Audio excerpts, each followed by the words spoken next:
All right, welcome back to Market Day Report. It's a decent day here and lots going on. Let's take a look and see what we've got going on in the corn market. Let's bring up that corn board. We started the day 4.5 lower. What have we done since that WASDE? We've added another 3 cents to the downside. So we've sold off a little bit more. 468.5 last, 2 cents off the low of the day. We've had a 9.5 cent range. We're 2 cents off the low. That kind of sums it up. We're 7.5 cents lower. The price, though, D's 468.5. We've got a March board of 483. That's down 7 cents as well on its own. All right, soybeans. We've got the jam board down 19.25 cents. We've added another dime to where we were when we went into the report. We were off about 9 cents. Now we're down 19.5 cents, so 13.46.25. But look, the low is even 10 cents lower, so we shot down, maybe overreacted after that report. The low was about 10 cents ago, so 13.46 even. Right now we're down 19.75 cents. The low is 10 cents ago, or the high is now well above us. We've had a decent range over there of almost 40 cents, right? Boy, look at that. 13.73, that was an overnight issue. So 13.45 is last. That's Jan beans, 20 cents lower on the day. We've added about a dime to where we were when we went into the report. Nothing really bullish in the report today. Wheat, how about that? This is Chicago wheat. Deese is down 14 cents. Chicago wheat, it was already down 13 when we went into the report. So this is only off about a penny since we've seen the numbers. So this hasn't really reacted too much. We did see a little bit of a trade lower. 5.78 is last. The low was 5 cents ago. And so that's going to give you an idea about what we probably traded off right after the number down to that level. But 14 cents lower is still not bad, not good. But we've only added another penny to that loss after the number. So 5.78 is last. That's Deese wheat in Chicago. Let's go to the hard red. Hard red wheat was down a dime going into the report. Now it's only down 7.75 cents. So actually, we've gained a little ground after this report. So hard red wheat, sick of going lower. It's still down 7.5 cents. 647.5 last. That's the KC Deese hard red wheat. 647.5, down 7.5 cents. We've actually gained back a couple of pennies since we went into the report. Spring wheat in Minneapolis was down 4 cents going into the report. Now it's only down 3. Look at that. So we've actually gained a penny there too as well.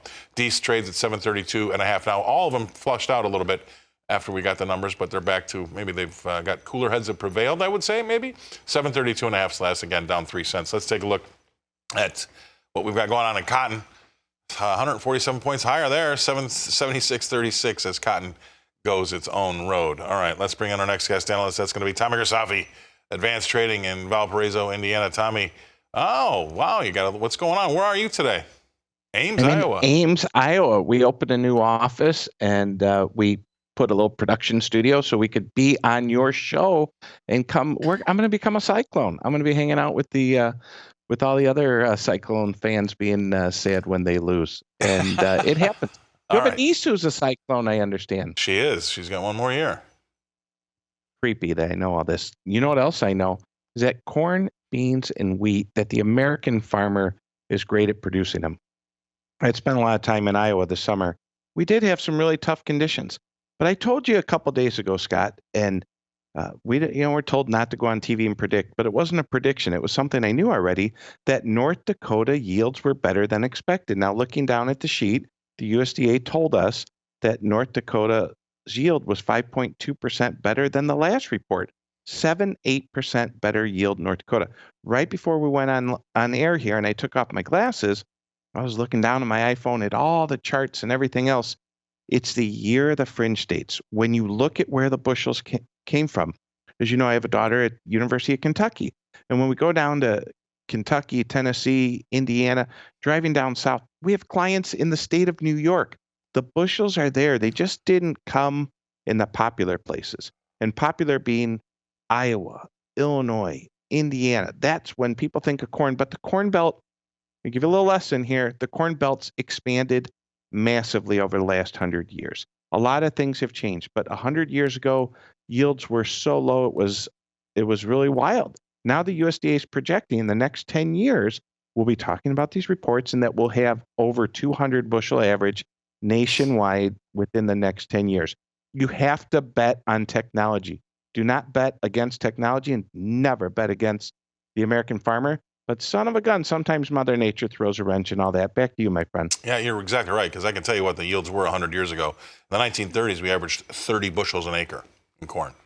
Now we're up Can to. I ask you something, Scotty? Oh, no, I was not alive back then, but go ahead. Was Honest Abe really honest? Right, exactly.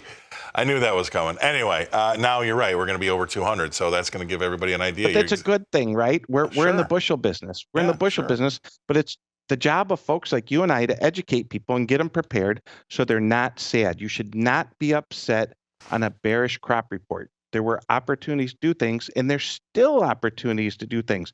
Probably the worst thing that comes out of this report is they no longer have crop insurance.